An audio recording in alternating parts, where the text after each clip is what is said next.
Yes, friend, less than a month na lang at lalabas na ulit si Jose Marichan. Grabe. Time flies when your life is falling apart talaga. Kala mo words of wisdom no? Charot lang. Ang masasabi ko lang, papunta na tayo sa exhausting part. At bare months. DJ Laika, barista pa rin yes, pre ng iyong kasama. Kachismisan, kakwentuhan at kaututang dila rin hanggang sa mga oras po na ito. At patuloy ka pa rin nakikinig dito sa iyong solid na paboritong kabanding ang 101.1 Yes FM. Para sa mga yes friend nating nakikinig sa mga oras na ito, nasa kanila pong mga sasakyan, nasa mga restaurant, sa mga paresan dyan at nag-early dinner na po. Sige, kung naririnig at nadidinig nyo rin ang aking boses sa mga oras na ito, ang aking tinig, magpa-shoutout ka na bilang manggagamit ka naman. Charot. Message nyo na po ako sa aking Facebook fanpage at kapag meron pa pong panahon maya-maya lamang, abay bakit hindi? Pasadahan natin ng very light yan. But for now, balikan muna natin i-espre ng kwento ng ating Laika Barista Moments kanina na pinamagatang kailangan pero hindi kayang piliin. Yung tipong nandyan ka naman o nandyan lang naman siya at hindi umiiwas dahil naibibigay mo ang lahat para sa kanya. Ang pangunawa, ang oras, ang pag-intindi at pasensya, di ba? Nandyan naman siya dahil naipaparamdam mo sa kanyang maging payapa at ligtas. Pero ang totoo, nandyan lang naman talaga siya dahil napupunan mo yung kalinga na hinahanap niya.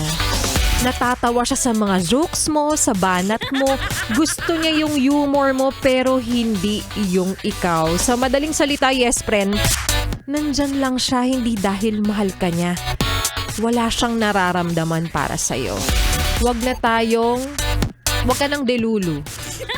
Huwag mo nang isugal ang kaligayahan mo para lang makasama siya dahil sa ngayon, masaya ka. Oo, masaya ka? Talaga ba? Kasi yun yung pinapaniwala mo sa sarili mo. Sa madaling salita, yes friend, huwag kang nananatili dahil isang araw, iiwan ka lang din naman. Mararamdaman mo yan. Huwag kang manatili dahil ramdam ko isang araw, pwede ka lang yan utangan. Huwag ka dyan dahil yung mga taong ganyan magagawa lang manghinayang kapag nakita nilang iba na sa'yo ang nakikinabang. Ganun naman yun eh. Minsan nare-realize natin yung kahalagahan ng isang tao kapag wala na siya sa tabi mo, kapag hindi ka niya na nasisilayan. Diba? Yun naman ang realidad, yes friend. Ganon ang totoong pamumuhay sa mundong ibabaw. Ang mga taong nakikita mong nakangiti sa'yo, hindi ibig sabihin ay genuine silang natutuwa sa existence mo. Kundi dahil natutuwa sila dahil maya-maya mapapakinabangan ko na naman to. Kopya? Kopyang-kopya. O para sa mga manggagamit dyan, alam ko naman naniniwala at nakikinig kayo kay Laika Barista sa mga oras na ito, hindi dahil gusto nyo ako. Gusto nyo lang na manalo ng 500 piso na hatid po sa atin ng Charm Popcorn for Purple Eternity by ACS! Pera lang yan! ACS! Pera lang yan! ACS! Para sa ating Laika tanungan kanina, yes friend, na iba talaga ang bango ng Charm Fabcon Purple Eternity. Ano naman ang tawag sa taong loyal sa'yo kahit hindi mo bantayan? I love it, I love it, I love it. Is it A, tapat, B, malupit, or C, masarap? Alam mo na yan, yes friend, diba? Kaya naman ang tamang kasagutan natin dyan, kahit ano, syempre kapag ikaw ay faithful na tapos loyal pa, ikaw ay tapat, ikaw ay talagang napakalupit. At para sa kanya, ikaw ay masarap, mahalin. Kaya naman congratulations sa ating yes friend na nanalo ng 500 piso. Rachel Velasco Carandan. Ikaw ang maswerte sa programa ni Laika Barista na mag-uwi ng 500 piso. Kaya para sa mga yes friend kong patuloy na sumasali at humihiling at sana'y minamanifest na susunod na manalo ng 500 piso. Lagi ko nga paalala, habang may buhay, may pangarap. Yung pangarap na yan, hindi mawawala yan, yes friend. Basta itutuloy mo lang at hindi ka magpapalupig.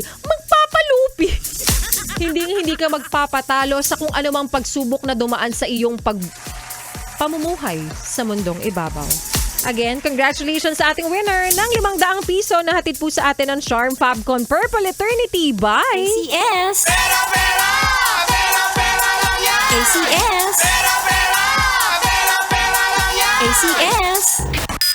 At congratulations again sa mga yes pa na nating patuloy na nananalo. Kaya para sa'yo na nalulungkot sa mga oras na ito, meron pang araw ng bukas at meron pang mamaya. Tignan natin kung sino ang susunod na mananalo ng tig-500 piso sa programa ni Ganda Wanda at ni B-Boy Bibo. Bukas ulit, yes friend. Syempre, magsama-sama tayo.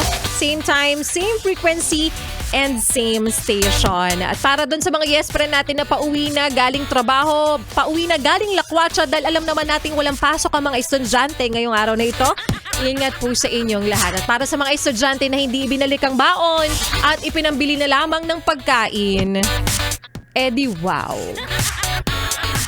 Ituloy pa natin, yes friend, ang pakikinig mo sa mga kantahan ko ngayong hapong ito. Susunod na si Ganda Wanda, dito pa rin sa iyong solid na paboritong kabanding, ang 101.1 Yes FM Solid. Enjoy the rest of your Wednesday. Yes, friend?